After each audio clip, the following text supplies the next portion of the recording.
आप पार्टी के जिला अध्यक्ष महेंद्र सिंह राठी जी, उसके साथ में BK कौशिक जी और साथ में सुनील बिंदल जी जो कि वरिष्ठ नेता हैं आप पार्टी के, और उसके साथ तमाम पदाधिकारीगण आप पार्टी के यहाँ पे खड़े हुए हैं। सबसे पहले ज्योत प्रज्वलित करके कार्यक्रम का शुभारंभ किया जा रहा है।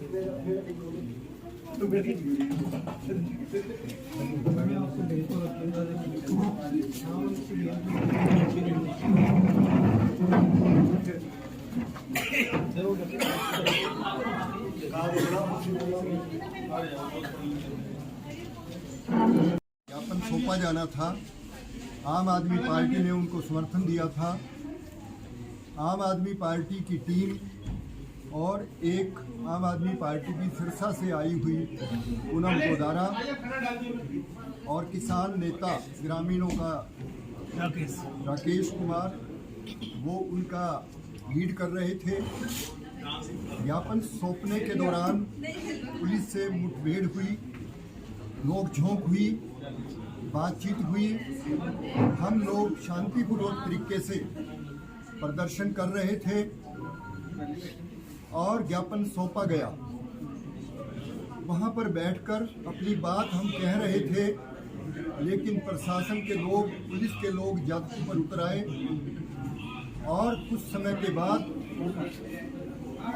हमारे साथियों को उन्होंने जबरदस्ती बसों में धकेला। जाति की लोकतांत्रिक अधिकार होता है किसी भी नागरिक का प्रदर्शन करने का, विरोध करने का, उस अधिकार पर कुठाराघात किया। मैं इससे अधिक आपको मैं बताते हुए अनुरोध करूंगा सुनील बिंदल जी से कि इनके साथ क्या जातियां हुई, कैसे इनकी पगड़ी उछाली गई। सुनील बिंदल जी आपको विस्तार से बताएंगे। धन्यवाद साहब। सारे दर्शकों को नव वर्ष की बहुत बहुत शुभकामनाएं।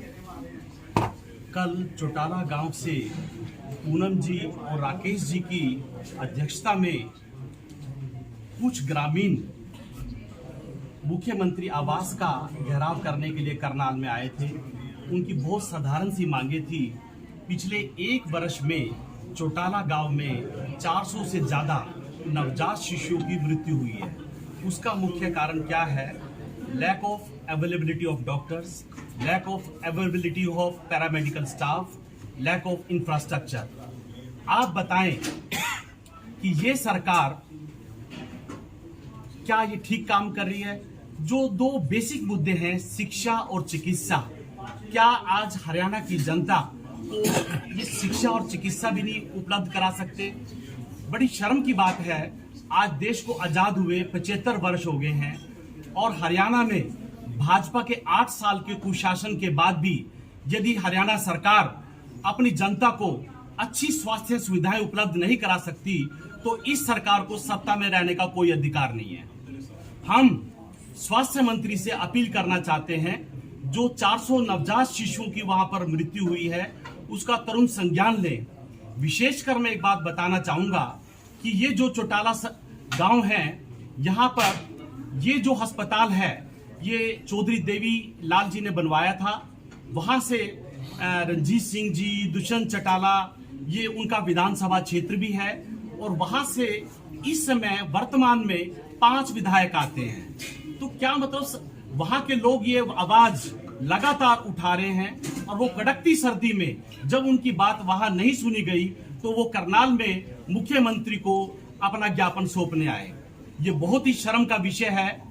आजादी के 75 वर्ष के बाद यदि सरकार स्वास्थ्य सुविधाएं भी मुहैया नहीं करा सकती तो इस सरकार को सत्ता में रहने का कोई अधिकार नहीं है। मैं एक आपको डाटा पढ़कर सुनाना चाहूंगा जो आज दैनिक भास्कर में है। 3600 डॉक्टर के पद हरियाणा में है। 3600 डॉक्टर के पद हरियाणा में है। 500 डॉक्टर के पद खाली पड़े हैं।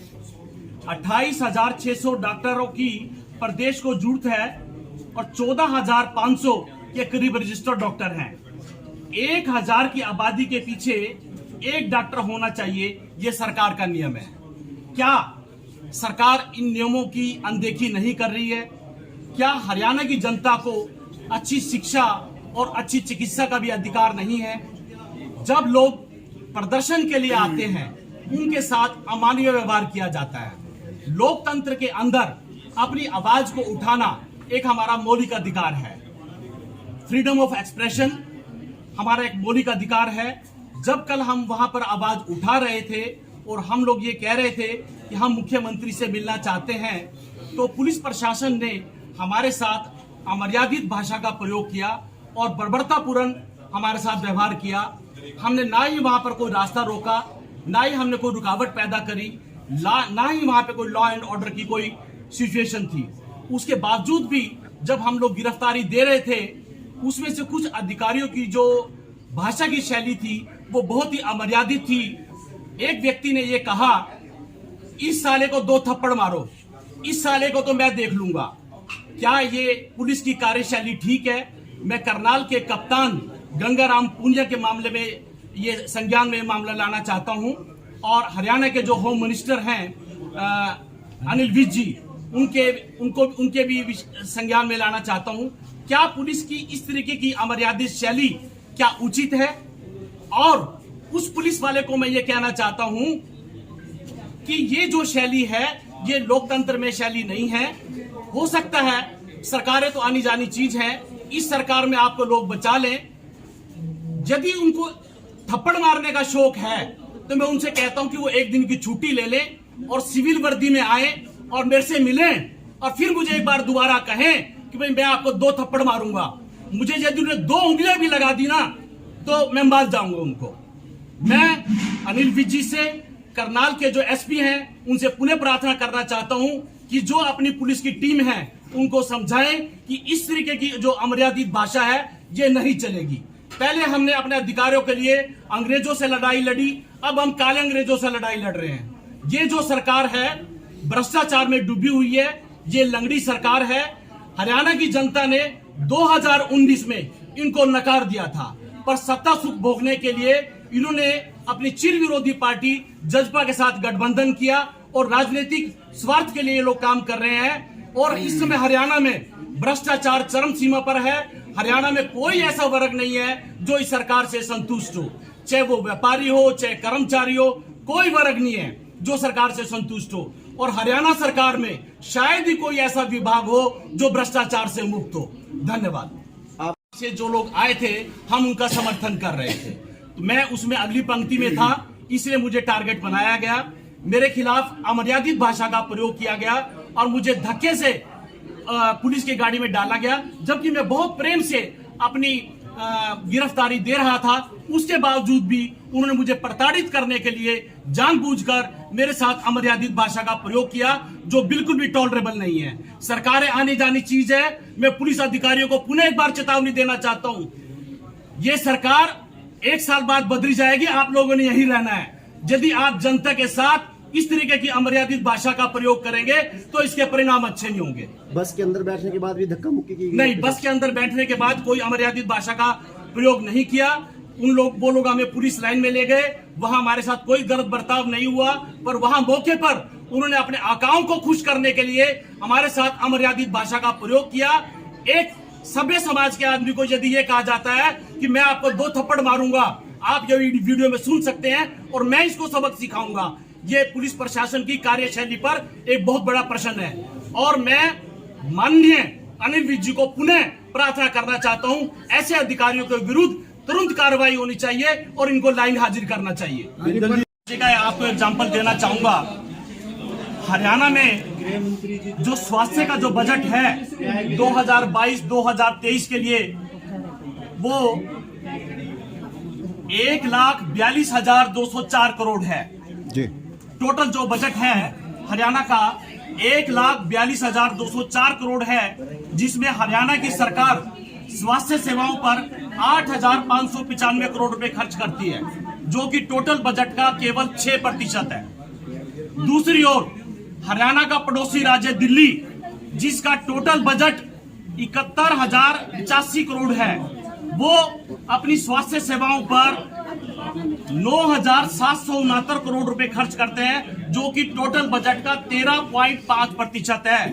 मैं फिर दोहराना चाहता हूं, हरियाणा सरकार चिकित्सा पे अपने टोटल बजट का 6% खर्च करती है, जबकि हरियाणा का जो पड़ोसी राज्य है वो 13.5% खर्च करता है।